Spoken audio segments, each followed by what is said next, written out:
Quem aqui está precisando de férias já? Levanta a mão. Quem gostaria de tirar férias já? Poucas pessoas. Que bom que vocês chegam em novembro assim, já com tanto gás, nem pensando em férias. Quem que gostaria de tirar umas férias de 60 dias agora já, né? Mas, gente, descanso. Descanso é o que mais queremos. É o que todo mundo procura. Gostamos de trabalhar. Nossa terra aqui é conhecida por um povo que gosta de trabalhar. Mas nem sempre a gente trabalha no que gosta de fazer.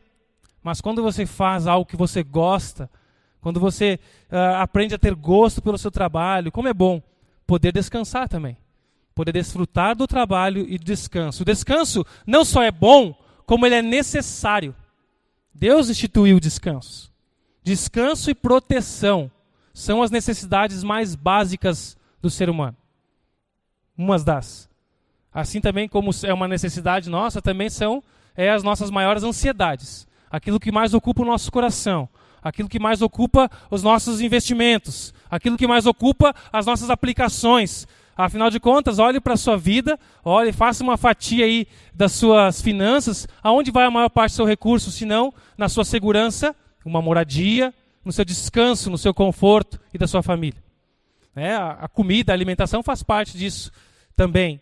Descanso e proteção, aonde nós mais queremos investir, ter um lugar seguro para a nossa família e confortável. Tudo isso faz parte das nossas demandas e necessidades. O que mais precisamos é descanso. E Deus sabe disso. Deus sabe disso e por isso que o que Ele nos oferece é Cristo Jesus. O descanso e proteção necessária para toda e por toda a vida. O que Cristo oferece para nós, Ele é. O que Cristo oferece, Ele é. Ele é descanso, Ele é proteção. E por isso que Ele oferece de si mesmo para nós. Nós estamos olhando o livro de Ruth. E lembre-se, talvez você está chegando agora e não pegou o início da série. Mas Ruth, o livro de Ruth conta a história de duas viúvas. Onde, num primeiro momento, onde a crise bateu a porta delas, numa terra distante da casa delas, elas moravam em uma terra estrangeira, inimiga dos israelitas, do povo de Deus. No tempo dos juízes, um período caótico, tenso, perigoso, onde cada um fazia o que era certo aos seus próprios olhos. E essas mulheres perdem os seus maridos e elas voltam ali de Moabe para Belém. Uma delas está voltando para sua terra natal e a outra vai junto num desafio, numa aventura, numa jornada, porque ela se converte ao Senhor, ao Deus de Israel. E ela estava agora se colocando debaixo da proteção e da graça, do cuidado de Deus de Israel, de Javé, porque era tempo de voltar. A nossa segunda mensagem, quando elas voltam. E ali, elas estão chegando em Belém. Lembre-se que naquela época, as mulheres tinham poucas opções, poucas possibilidades de trabalho. O que duas viúvas iam fazer numa terra, duas mulheres sozinhas, sem um lugar próprio para produzir, onde a economia se baseia na produção agrícola, no comércio daquilo. Então Ruth age, confia, vai atrás, dá um passo e ela começa a ver a sua história ser mudada. A nossa terceira mensagem. Ela vai aos campos para trabalhar com dedicação, com confiança, mesmo numa situação difícil, ela não dá para trás e continua firme. Então ela é renovada pelo Senhor e ela é um instrumento de renovação na vida de Noemi, que estava ainda muito amargurada com toda a situação. Ela é um instrumento do Senhor e ela desfruta da bondade e da generosidade de uma pessoa extraordinária. A nossa quarta mensagem, que foi o instrumento de Deus ali, que foi Boaz. E nós chegamos no capítulo 3, onde nós começamos a observar aqui, logo no início do capítulo, que Noemi, depois de ter a sua esperança reacesa por aquela circunstância de Ruth voltar dos campos, farta e contando histórias sobre Boaz, ela faz um plano. Noemi elabora um plano. Nós vamos ver o plano de Noemi no versículo 1. Acompanhe a leitura. Certo dia, Noemi disse a Ruth: minha filha, é hora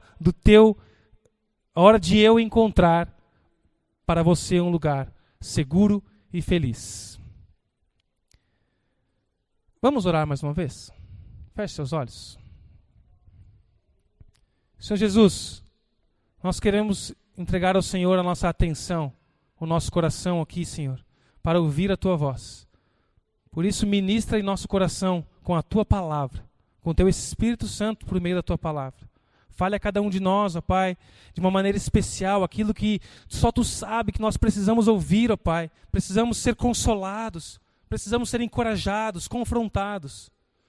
Ó Deus, tenha misericórdia de mim e use-me apesar de mim. Que seja o Teu Espírito falando a cada um aqui. Nos ajude a nos mantermos concentrados, a despeito das preocupações lá fora, a despeito de outras coisas que podem tomar a nossa atenção. Tenha os ouvidos e os olhos do nosso coração nessa noite, atentos a Ti, em nome de Jesus. Amém. Amém.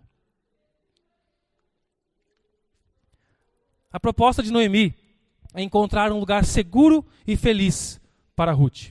Algumas traduções da Bíblia, elas vão colocar aqui um lar feliz. Talvez seja a sua Bíblia. Mas a ideia não era sobre um lar alegre, contente, onde todo mundo dá risada. Quando ela fala de um lar feliz, essas traduções da NVT e NVI já colocam sobre segurança e felicidade e descanso. É um local seguro e de descanso, literalmente. É isso que esse verbo está tentando traduzir. Um lugar de descanso. Quem quer que a sua casa não seja apenas um telhado, mas um lar, um lugar de descanso. O que não deixa de ser um lar feliz, onde há descanso e proteção. E o texto continua, então, a partir do versículo 2, acompanha a leitura. Esse Boaz, falando Noemi, Senhor das moças com quem você trabalhou, ele é nosso parente mais próximo. Hoje à noite, ele estará na eira, onde se debulha a cevada. Faça o que eu lhe direi. Tome banho, perfume-se, vista sua melhor roupa, tome um banho de Avon, perfumão. Depois, vai até lá. Não é mais Avon, agora é Mary Kay, né? Está mais top. Depois, vá até lá na eira onde está Boaz, mas não deixe que Boaz a veja, enquanto ele não estiver terminado de comer e beber. Repare bem o lugar onde ele se deitar. Então vá, descubra os pés dele e deite-se ali. Ele lhe dirá o que fazer. Noemi, ela está tentando ajudar aqui. Tentando ajudar a situação. Dá uma forcinha aqui para Ruth. E esse movimento em si já parece um progresso no comportamento de Noemi. Quem acompanha a série lembra como Noemi está agindo e reagindo até agora, nos capítulos anteriores, capítulo 1 e 2, ela se demonstra uma pessoa preocupada apenas consigo mesma. Ela vê uma pessoa fazendo uma declaração de fé, de entrega, de lealdade, e ela fica em silêncio, dá os ombros. Ela chega e diz, muda meu nome para Mara. Uma pessoa que só olha para a sua situação, preocupada apenas com o seu estômago. Pelo que nós lemos nesses 2 capítulos. Então Deus começa a abrir seus olhos. Uma esperança através da atitude de Ruth no capítulo 2 começa a ser acesa na vida de Noemi. Ela começa a agir diferente, a ter esperança e agir em relação a isso. E ela elabora esse plano. Boaz, ele era um parente próximo e poderia agir como um resgatador das terras de Elimeleque, o falecido sogro de Ruth, ex-marido de Noemi. Ex-marido não, falecido marido. E ela poderia manter o nome dele vivo. E em breve eu explico sobre isso. O que é um parente próximo? O que é um resgatador? Mas Noemi diz para Ruth, vai se arrumar, passa um perfume, toma banho, se ajeita, na estica e se prepara para esse encontro. A característica que ela dá aqui das dicas é como se alguém estivesse se preparando para um casamento. Fique preparada para um evento especial. E esse plano está estranho, não está? Não sou estranho aos seus ouvidos? Isso aqui soa um pouco estranho para mim de primeira leitura. Não é difícil imaginar algumas das coisas que provavelmente poderia acontecer com um homem de madrugada ao acordar e ver uma mulher perfumada, arrumada aos seus pés, no meio do campo. Talvez Noemi soubesse mais a respeito desse Boaz e estava tranquila e segura. Não, eu conheço ele, não vai fazer nada demais. Não sabemos, irmãos. Não sabemos. O texto não fala isso. Não fala nada sobre isso. Mas as instruções que a Noemi deu para Ruth foram ambíguas. Foram dúbias. Os comentaristas bíblicos explicam que no texto original, aqui no versículo 4, cada palavra do versículo, ela se presta a ter uma dupla interpretação, deixando no ar qual era a motivação dela com essa estratégia. Parece que Noemi está tentando jogar Ruth para cima de Boaz, de qualquer jeito, para que ela o seduzisse. E se nós interpretarmos assim, ela estaria agindo igual ao seu falecido marido, que tentou dar um jeitinho na situação do seu jeito, fazendo o que era certo aos seus próprios olhos no tempo de Juízes. Eu tenho uma ideia. Cuidado quando a gente diz, eu tenho uma ideia. Eu sei o que é certo aos meus próprios olhos. E ela teve uma ideia. O seu objetivo final é digno. É encontrar um local de descanso e proteção para minha nora. Para que ela preserve o nome da família. O objetivo final é digno, mas o meio de se chegar até lá está dúbio, está perigoso. A estratégia elaborada, o jeitinho, parece que ela está falando assim, não, vamos lá que os fins justificam os meios. Já ouviu essa? Já usou essa? Parece aqui um meio confuso, mas um fim que vale a pena. A sua estratégia, o seu modo de agir assim, se baseia na manipulação humana, e não na fé em Deus. E não na possibilidade de descansar e confiar no Senhor. É possível que Noemi estivesse fazendo isso sim, não sabemos com certeza. A Bíblia, ela não floreia, não mascara as coisas, ela mostra as coisas como elas de fato são, o ser humano como ele de fato é, e como ele age quando ele tenta resolver as coisas do seu jeitinho. Ela não tenta florear aqui. Mas nós vemos aqui, claramente, que não foi Deus que mandou ela agir assim. Ela não recebeu uma instrução do profeta, do sacerdote ou de Deus direta para que agisse assim. Foram coisas da cabeça dela. Mas também é possível, e nós temos que considerar isso, que talvez Noemi não tivesse a intenção de promover um encontro sexual para Ruth e Boaz. Talvez essa atitude dela em caráter emergencial, pois é perigosa e arriscada para Ruth, mas uma forma de Boaz perceber que Ruth estava disponível para o casamento e interessada em que ele fosse esse resgatador para essa família. Ruth não poderia chegar no campo lá, Boaz, que é o dono do campo, o Senhor, se ajoelhar diante dele e dizer, quer se casar comigo? Ela não poderia fazer isso. Então talvez ela está fazendo um plano de uma maneira mais sutil, de não expor Ruth, não expor Boaz. Talvez. Temos que considerar essa possibilidade. Não sabemos qual era a intenção dela com esse plano. Mas sabemos o que ela quer. Proteção e descanso, o resgate. O que ela quer fazer para chegar até lá não ficou óbvio. E é importante nós lembrarmos que esse livro é um livro histórico. E quando você lê a Bíblia, quando você interpreta, você tem que considerar a literatura que você está lendo. Esse é um livro histórico, não é uma doutrina clara. Eu tenho que sair fazendo planos para que as coisas aconteçam do meu jeito. Não, nós temos que ter cuidado de extrair princípios de livros históricos, de entender que tem alguma mensagem por trás disso tudo e eu não posso extrair texto fora do contexto e tentar replicar na minha vida. Isso é muito perigoso e há muitos desvios doutrinários e de vida cristã, porque as pessoas pegam uma narrativa histórica e imitam. E se eu imitar Davi em tudo que ele fez? Será que eu serei um homem segundo o coração de Deus? Em tudo que Davi fez? Se você ler a Bíblia, você vai ver trechos da história de Davi que não são nem um pouco dignos de imitação. Por isso há necessidade de observação, de interpretação da Bíblia quando a gente olha para ela. É importante isso. Esse foi o plano de Noemi. E o texto continua. Qual foi a atitude de Ruth? O versículo 5 nos diz em diante.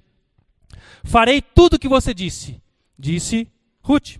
Assim, naquela noite, ela desceu até a eira e seguiu as instruções da sua sogra. Quando Boaz terminou de comer e beber e estava alegre, foi deitar-se perto de um monte de grãos e pegou no sono. Então ele se arranjou num canto ali. Ruth se aproximou em silêncio, descobriu os pés dele e se deitou. Por volta da meia-noite, Boaz acordou, de repente, e ele se virou e ficou admirado de encontrar uma mulher deitada nos seus pés. Quem é você? Perguntou ele. Sou sua serva Ruth, respondeu ela. Estenda as abas da sua capa sobre mim, pois o Senhor, você é o resgatador da minha família. Ruth disse que ia fazer tudo o que sua sogra falou. Mas se você observar o texto, for atento, você vai ver que não foi exatamente tudo que a sogra dela disse que ela fez aqui. Ela esperou ele comer, esperou ele se deitar, esperou tarde da noite, foi até ele, descobriu os pés dele e ali ficou, até aqui, tudo conforme o plano de Noemi. E ali ficou esperando para ver o que ia dar.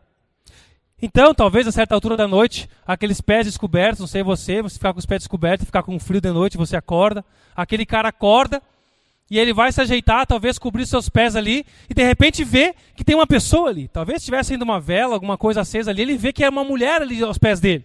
E ele fica surpreso, admirado e pergunta, quem é você? E é nesse ponto da resposta dela que ela diverge daquilo que a sua sogra orientou, as instruções dela. Ruth não ficou esperando para ver o que Boaz ia fazer, como Noemi instruiu.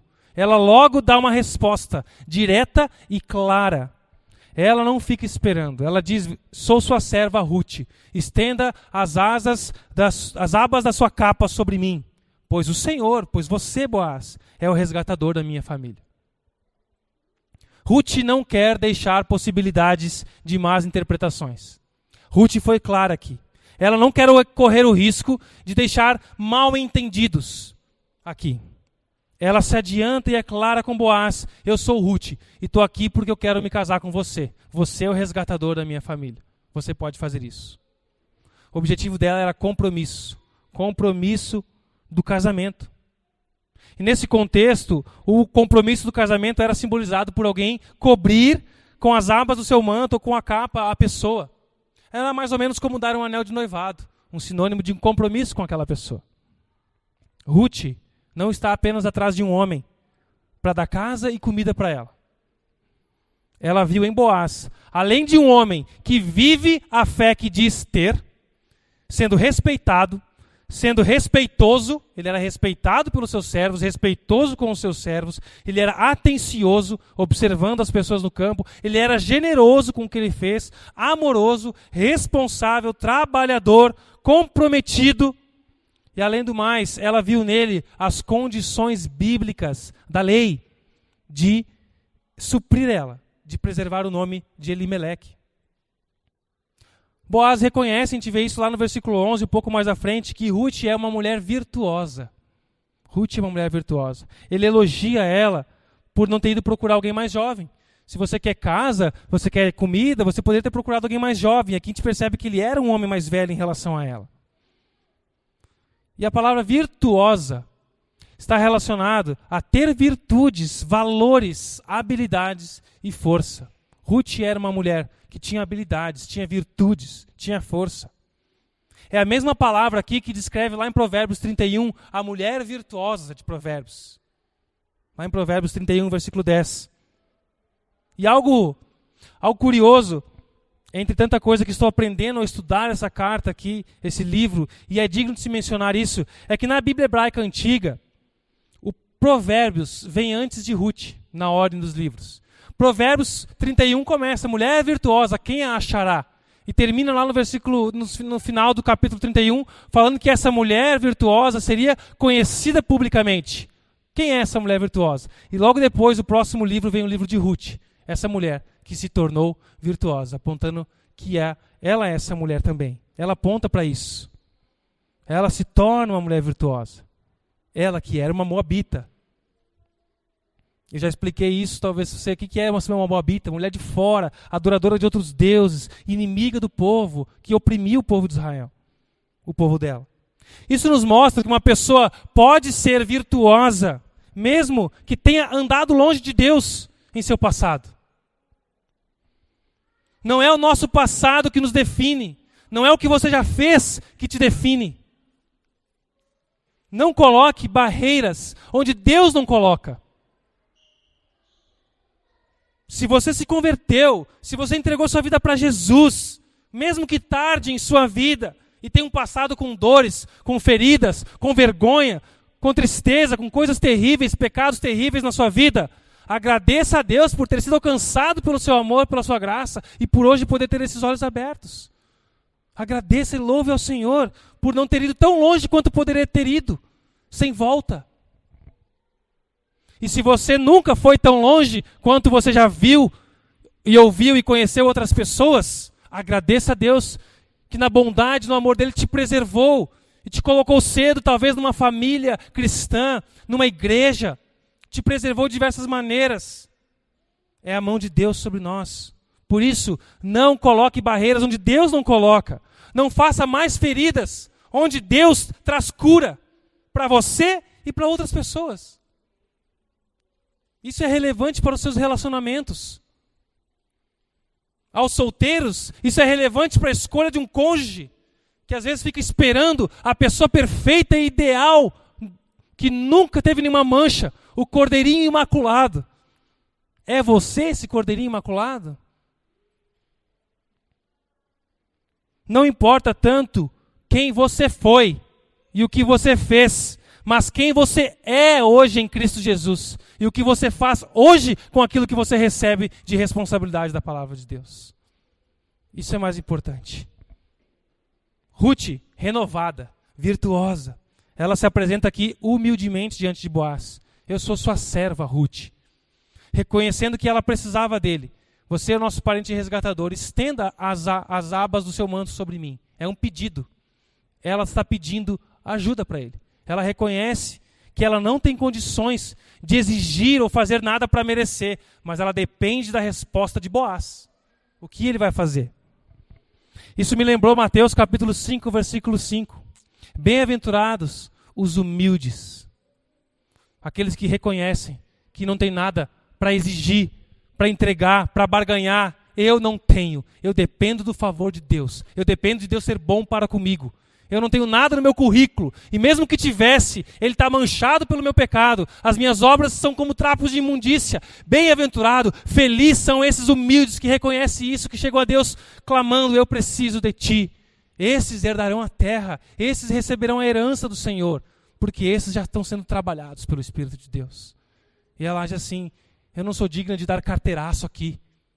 Eu não sou digno de dar carteiraço para ninguém, muito menos para Deus. Depende da resposta do Senhor. Esses receberão a herança, esses receberão o cuidado do Senhor.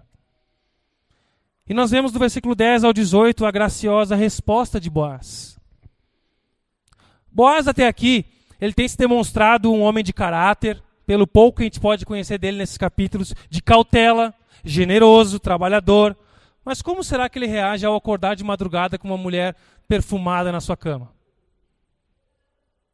Não se engane. Não ache que Boaz não deve ter tido as mesmas tentações comuns a todos os homens que você já pensou aí. Será que ele não hesitou, pensou em se aproveitar de noite, escuro, aquele charme ali? Veja o que ele fez, versículo 10. Então Boaz exclamou a resposta dela, o que ela falou sobre, vem casar comigo. Que o Senhor te abençoe, minha filha. Você demonstra agora ainda mais lealdade por sua família que antes, pois não foi atrás de um homem mais jovem, seja rico ou pobre. Não se preocupe com nada, minha filha. Farei o que me pediu, pois toda a cidade sabe que você é uma mulher virtuosa. Mas, embora eu seja, de fato, um dos resgatadores da sua família, há outro homem, parente mais próximo do que eu. Fique aqui esta noite, e pela manhã conversarei com ele. Se ele estiver disposto a resgatá-la, muito bem, que ele se case com você. Se ele não quiser, tão certo como vive o Senhor, eu mesmo a resgatarei. Boaz não dá chance para o pecado. Boaz não dá chance para a carne. Ele rapidamente se posiciona. Ele não fica refletindo diante de uma situação perigosa, diante da tentação. Poxa vida, hein? Eu solteiro até agora, uma mulher jovem aqui, toda disposta para mim, não vai dar nada. Ele não fica refletindo diante do perigo. Ele sabe o que tem que fazer, isso é conhecimento, quando você sabe o que tem que fazer é conhecimento, mas ele se posiciona rápida e firmemente. Isso é sabedoria. Ele sabe o que tem que fazer e ele age de acordo com aquilo. Ele tem sabedoria para agir. E às vezes eu e você ficamos ponderando demais sobre as coisas. Ou fazer ou não fazer, o que eu acho que é certo ou não é. Deus, será que eu ajudo essa pessoa, Deus? Será que eu devo ajudar? Ai, Deus, será que eu contribuo? Será que eu ajudo? Será que eu oferto, Senhor? Ai, Deus, será que eu perdoo? Será que eu dou um passo a mais? Será que é falta de conhecimento ou é falta de sabedoria da nossa parte? De não agir rapidamente e não dar espaço para o pecado, não dar espaço para a carne nossa. Não deixar essa dúvida crescer. Haja com sabedoria. Você sabe o que tem que fazer. Você não brinca com o pecado, com a sua natureza pecaminosa. Você age e confia que Deus cuidará do desenrolar da situação. Isso é o que eu tenho que fazer, eu vou fazer. O resto é Deus que vai fazer. E Ele vai prover, Ele vai me iluminar, Ele vai me dar sabedoria. Eu vou fazer o que é certo. Eu tenho que fazer isso. Mas se sempre vai ter um mas e se, mais um se. Porque é isso que o diabo quer, é isso que a sua carne quer. Colocar dúvidas na sua cabeça, na minha e na sua. E às vezes a gente demora demais. Mas Deus, eu não estou fazendo nada de errado. Mas está deixando de fazer o que é certo. E a Bíblia nos deixa claro isso lá em Tiago, capítulo 4, versículo 17. Aquele que sabe que deve fazer o bem e não o faz, comete pecado. Pense nisso. Como diria um professor meu, durma com isso. Durma com essa gota aí. Boaz reconhece que ele é um dos resgatadores. Que havia um, pela lei, na fila, antes, que era um resgatador mais próximo. O que é esse resgatador, esse parente resgatador? Preste atenção, porque isso é importante para você entender o que está acontecendo na história. Se uma família entrasse em dívidas, ou por alguma razão perdesse os seus bens, e perdesse suas posses, suas propriedades, até mesmo se uma pessoa se vendesse como escravo para pagar alguma dívida, um parente próximo poderia agir como um resgatador, comprando de volta as propriedades daquela família e atribuindo pelo preço justo e devolvendo a ela. Até mesmo comprando aquele escravo e tornando ele livre. É esse comprar para tornar ele livre, resgatar as terras, resgatar a pessoa, devolvendo para a família. Isso sobre as condições até mesmo da morte do proprietário, que é no caso de Elimeleque. Elimeleque tinha terras em Belém, foi embora, morreu fora, alguém tomou conta das suas terras. E Noemi volta como uma viúva e ela não tem esse poder de tomar de volta as suas terras. Ela precisaria de um resgatador que pagasse por aquelas terras que eram do marido dela e devolvesse para ela. Isso estava previsto na lei. Nós vamos explorar um pouco mais isso semana que vem também, quando Boaz vai se encontrar com esse outro parente aí. E essa também era uma forma de lembrar a todos de que tudo pertence ao Senhor. Deus estabeleceu as terras, colocou o povo, distribuiu geograficamente, tu vai ficar aqui, essas são as terras. Se por algum acaso vocês perderem essa terra, alguém pode resgatar e voltar para a família que era de origem. Para que não houvesse uma exploração, onde o rico cada vez fica mais rico e o pobre cada vez fica mais pobre. E houvesse um equilíbrio. Então, na sua geração, um homem poderia usar de sabedoria, expandir suas propriedades, comprar, adquirir. E se uma pessoa foi preguiçosa, errou, fez más escolhas, ela ia sofrer na sua geração. Mas no ano do jubileu, tudo ia voltar para a posse original daquela família. Então, os netos, os filhos iam estar garantidos nesse sentido. E vou explicar um pouco mais disso semana que vem. E esse Boaz poderia agir como esse resgatador. Resgatar a terra e cuidar dessa família. Boaz não era uma pessoa qualquer, e não era qualquer pessoa que poderia ser o resgatador. Ele tinha requisitos para se cumprir. O pastor Emílio Garófalo, no livro As Boas Novas de Ruth, ele sintetiza isso de uma maneira bem clara. Ele diz que tem que ser alguém relacionado por sangue, tem que ter uma relação de sangue com a pessoa, tem que ter condições de fazer e tem que querer fazer. Disponibilidade, vontade. Tem que ter relacionado por sangue, um parente mais próximo, tem que ter condições de comprar pelo preço justo do mercado e tem que ter vontade, tem que querer fazer. E Ruth diz para Boaz, não na boate, né, mas lá na eira. Diz para Boaz na eira do campo, você tem condições de ser o nosso resgatador. E aí, talvez essa notícia aqui, tem um outro que é mais próximo do que eu para vocês. Talvez isso abalou Ruth. Puxa, outro? Será que eu vou ter que ir até outro cara de madrugada e falar e fazer isso de novo? Como é que vai ser isso? E agora? O que eu vou fazer se você não pode? E Boaz diz para ela, calma, não precisa se preocupar. Você não se preocupe. Eu vou cuidar da situação, diz Boaz. Não se preocupe, Ruth. Ele já está agindo aqui como um marido. Eu vou cuidar da situação para você. Você não precisará se indispor, Ruth. Eu vou resolver para você. E o versículo 14 em diante continua. Ruth ficou deitada aos pés de Boaz até de manhã, mas levantou-se antes do raiar do dia, pois Boaz tinha dito, ninguém deve saber que uma mulher esteve na eira. Então Boaz lhe disse, traga-me sua capa e estenda aqui. E despejou sobre a capa 6 medidas de cevada e a pôs nas costas de Ruth. E depois ele retornou à cidade. Antes que o dia clareasse e as pessoas e alguns funcionários pudessem ver Ruth ali, ela se levanta para sair sem que ninguém a visse, mesmo que no texto está claro que nenhum pecado foi cometido, que não houve nenhuma relação, um toque deles aqui, mas eles estavam evitando até mesmo a aparência do mal. Sabedoria. Isso não vai pegar bem. E as pessoas vão poder falar, então vamos agir com sabedoria. Evite a aparência do mal, manchando injustamente a reputação de Boaz e dela mesma. E Boaz ainda dá um presente para ela. 6 medidas de cevada. Talvez você não se espante com essa numeração aqui. Você pode pensar que foram 6 xícaras, 6 medidas aqui de cevada. Mas isso aqui significa 36 quilos de cevada. Tanto que ele colocou no manto e ajudou a colocar nas costas dela. Isso mostra que Ruth era uma mulher fortinha. Carregar esses 36 quilos lá da eira até na cidade. Era uma gringa polenteira essa aqui, bem brava. Agora, de fato, Ruth então recebe 6 medidas. E por que 6 e não 7? Sei lá, aleatoriamente, pode ter sido 6, porque mais 6 quilos ela não ia conseguir carregar, talvez 42. O número 6 também é significativo aqui. O número 6 às vezes significa incompleto na literatura. Lembra semana passada que eu preguei em Salmo 19? E o autor traz 6 características da Bíblia, da palavra de Deus, mas ele diz 7 vezes o nome do Senhor.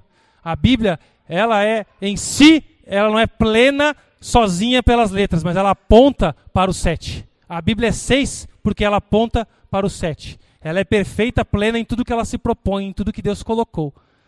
E nesse sentido também, então o 7 significa completo, plenitude. Como Javé 7 vezes aparece ali no Salmo, naquele Salmo. E as 6 medidas de provisão eram ótimas, mas a provisão ideal ainda estava por vir. 6 estava bom, 36 quilos está ótimo, mas o 7 ainda está por chegar. Eu vou te dar 6 agora, e eu vou cuidar das coisas, para ver se a gente vai conseguir esse 7 aqui para você. O descanso vai chegar. O mundo foi criado em quantos dias? Prova bíblica de escola bíblica dominical. Quantos dias o mundo foi criado, irmãos? 6 ou 7? E no 7º dia, o Senhor descansou. Mas o 7º dia faz parte da criação. Foram 7 dias para se completar a criação, porque o descanso faz parte. Em 6 dias Deus trabalhou, no 7º descansou. O 7 está relacionado ao descanso. Aquilo que Noemi queria providenciar para Ruth e para elas, ela estava procurando um 7, o descanso delas. Ou seja, as 6 provisões representam que ainda é tempo de trabalhar, ainda se tem coisa para fazer, mas o descanso estava para chegar, o 7 está para chegar. E Boaz se alega com a possibilidade de se casar com uma mulher virtuosa. Ruth era uma mulher para casar agora, antes era uma moabita. E ela pode ser uma moabita de origem, mas agora ela é uma israelita de fato. E está agindo como? Agora ela não era mais uma adoradora de Camus. Boaz aqui, ele entendia algo que ele nunca ouviu. E que eu e você ouvimos tantas vezes e ignoramos. Que aquele que está em Cristo é nova criatura. As coisas velhas, e eis que tudo se fez novo. Ruth, não me interessa o teu passado. Você está agindo como uma nova pessoa. E é isso que importa. Boaz entendia isso. E ele estava agindo como um homem de fato, um homem de Deus, honrando as atitudes dela, reconhecendo isso em palavras e ações, respeitando ela, dando esperança para ela, fazendo promessas para ela e deixa ela segura no tempo presente, ao prover alimento.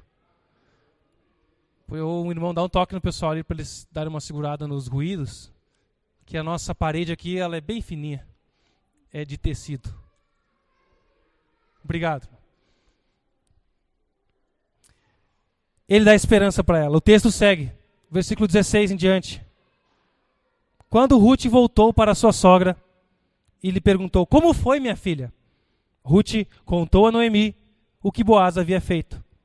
Tudo que Boaz havia feito. E acrescentou: ele me deu 6 medidas de cevada e disse: não volte para sua sogra de mãos vazias. Então Noemi disse: tenha paciência, minha filha, até sabermos o que vai acontecer. Boaz não descansará enquanto não resolver essa questão ainda hoje. O capítulo 3 está terminando com esse encorajamento. Tenha paciência. Tenha paciência. O resgatador está cuidando de descanso e proteção necessário para você. Tenha paciência. Para a gente refletir e praticar, eu vou concluindo. O grupo pode ir subindo.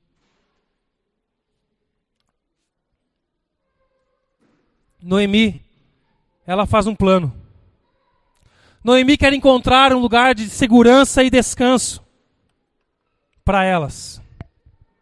A verdade é que todos nós estamos procurando descanso, não repouso, não para dormir. Alguns sim, alguns gostam de dormir bastante, mas não estamos procurando um lugar para dormir, mas nós queremos um viver tranquilo e seguro. Nós precisamos de proteção contra esse mundo corrupto, perigoso. Nós precisamos de proteção contra o diabo, contra o tentador, contra o acusador, inimigo das nossas almas, que coloca cilada nas nossas vidas. Nós precisamos de proteção contra nós mesmos, contra a nossa carne, nosso coração enganoso, a nossa antiga natureza, lá de Moabe. A boa notícia é que existe um lugar de segurança e descanso. Só podemos estar seguros no plano de Deus, Jesus, onde não há ambiguidade, não há dúvida, não há mal-entendidos, não há insegurança, não há engano. É firmando um relacionamento com Jesus nos meios que Ele deixou para a sua igreja, os cultos públicos, a adoração comunitária, os GCs, os encontros de estudo bíblico, a oração comunitária, a devoção pessoal, a leitura e meditação nas Escrituras, o estudo. Se você não quer ser confundido, iludido, enganado, apegue-se ao plano de Deus revelado nas Escrituras. E Ruth age com ousadia para esse encontro, mas também com humildade e submissão.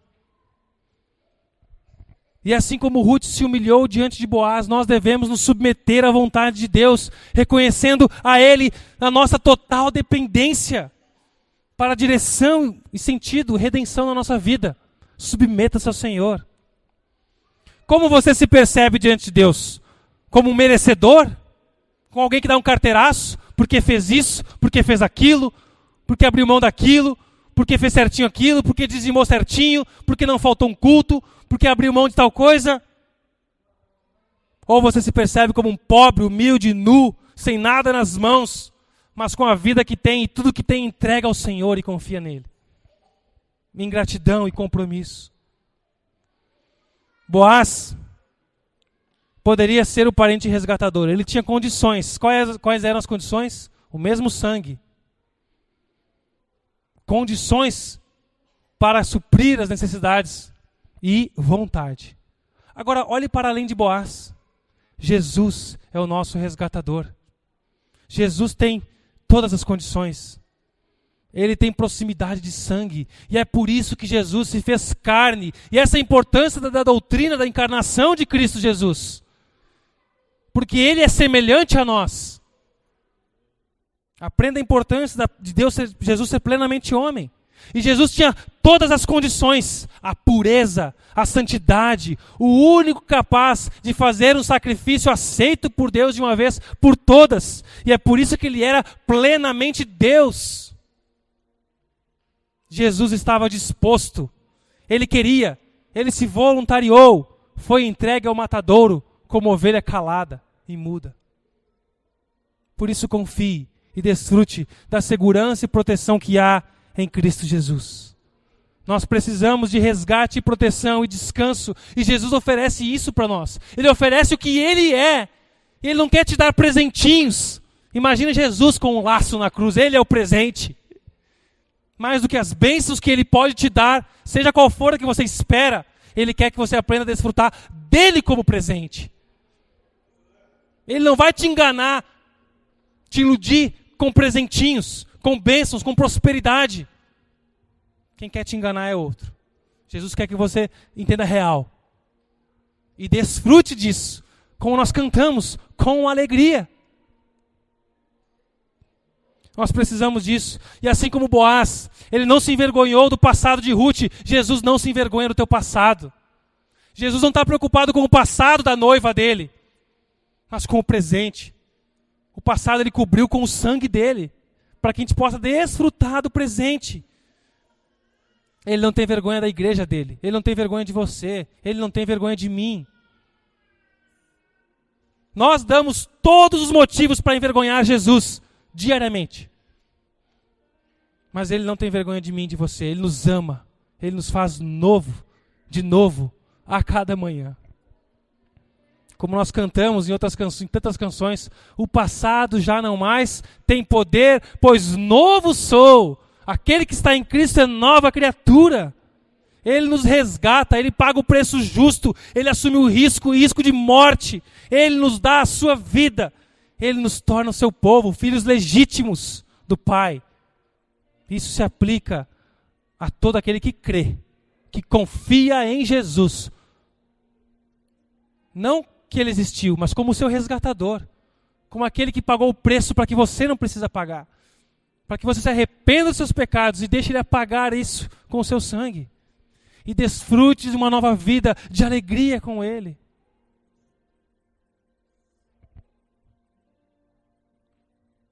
Ele oferece o verdadeiro descanso para nós. Descanso dos seus pecados. Descanso do peso da culpa. Descanso das obras inúteis. Ele já providenciou o que é necessário e está preparando o lugar de descanso pleno para nós, junto ao Pai. Ele não vai descansar enquanto não terminar essa obra. Como Noemi encorajou Ruth, Jesus, o Espírito Santo te encoraja hoje. Aquele que começou a boa obra há de completá-la até o dia de Cristo Jesus, Filipenses 1,6. Ele vai completar a obra que Ele começou em você. Entregue-se a Ele, confie, vá. E talvez você esteja cansado.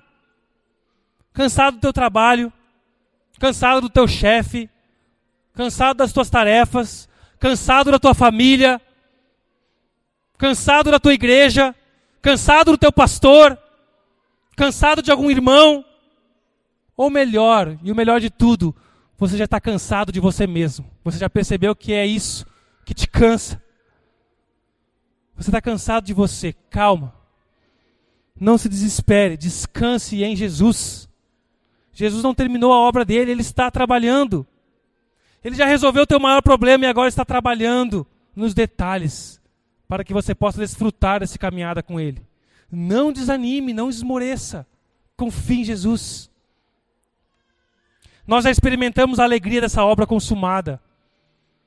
Está feito, tetelestai, está concluído. Essas são as primícias. O melhor, mas nós temos mais para desfrutar de Jesus na vida aqui e na eternidade.